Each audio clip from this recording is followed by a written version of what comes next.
पुरुवंशी नरेश शिबि उशीनर देश के राजा थे। वे बड़े परोपकारी धर्मात्मा राजा थे। उनके यहां से कोई याचक खाली हाथ नहीं लौटता था। इनकी संपत्ति परोपकार के लिए थी और शक्तियार्थ की रक्षा के लिए। वे अजात शत्रु थे। इनकी प्रजा सुखी संतुष्ट थी। राजा सदैव भगवत आराधना में लीन रहते थे। शिबि अपनी त्याग बुद्धि के लिए बहुत प्रसिद्ध थे। शिबि की त्याग की भावना तात्कालिक और अस्थायी है या उनके स्वभाव का स्थायी गुण, इसकी परीक्षा करने के लिए इंद्र और अग्नि ने एक योजना बनाई। अग्नि ने एक कबूतर का रूप धारण किया और इंद्र ने एक कबूतर का रूप धारण किया और इंद्र ने एक बाज का। कबूतर को अपना आहार बनाने के लिए बाज ने उसका शिकार करने के लिए पीछा किया। कबूतर तेजी से उड़ता हुआ राजा शिबि के चरणों में जा पड़ा और बोला, मेरी रक्षा कीजिए।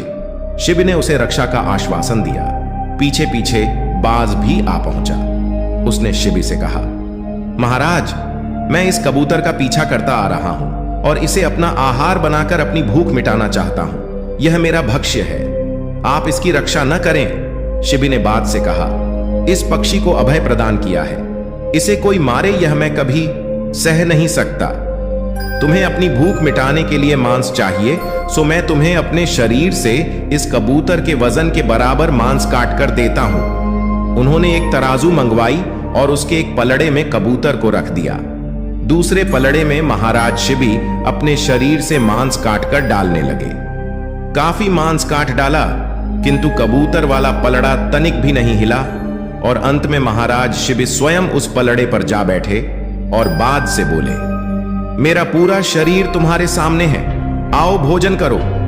महाराज शिबि की त्याग बुद्धि को स्वीकार करते हुए अग्नि और इंद्र अपने स्वाभाविक रूप में प्रकट हुए और महाराज शिबि को भी उठाकर खड़ा कर दिया। उन्होंने शिबि की त्याग भावना की बड़ी प्रशंसा की, आशीर्वाद दिया और फिर चले गए। अगर ऐसी कहानी आपको अच्छी लगती है तो लाइक, शेयर, सब्सक्राइब जरूर करें। अंत तक देखने के लिए बहुत बहुत धन्यवाद।